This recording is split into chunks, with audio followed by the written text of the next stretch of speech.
धामणी धरणाच्या कालव्याच्या कामामध्ये बाधित होणारी घरं आणि जमिनींची मोजणी करताना प्रकल्पग्रस्तांना विश्वासात घेतलेलं नाही, असा आरोप धामणी धरणग्रस्त संग्राम संघटनेनं केला आहे.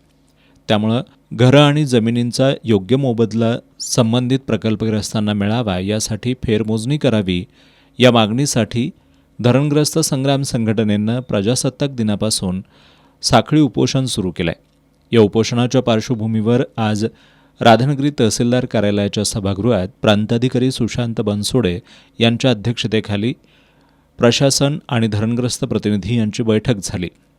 या बैठकीत कोणताही तोडगा निघाला नाही. त्यामुळं आंदोलनाची तीव्रता वाढवण्याबरोबरच प्रसंगी उच्च न्यायालयात दाद मागू असा इशारा धामणी धरणग्रस्त संग्राम संघटनेचे अध्यक्ष कृष्णा तारबुणे यांनी दिलाय.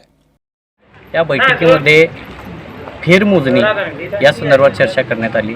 तसेच त्या कालव्याच्या काठावरती असलेली घरे संपादन करण्याबाबत आम्ही मागणी केली होती. त्यावरती या ठिकाणी विस्तृत अशी चर्चा करण्यात आली.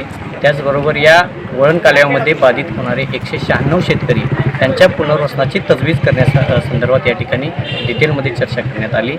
या आजच्या बैठकीमध्ये कोणताही तोडगा समाधानकारक निघाला नसल्यामुळं भविष्यामध्ये आम्हाला जी न्यायालयीन लढाई या ठिकाणी लढावी लागणार आहे त्याबद्दल आम्ही उच्च न्यायालयामध्ये या ठिकाणी दाद मागणार आहोत.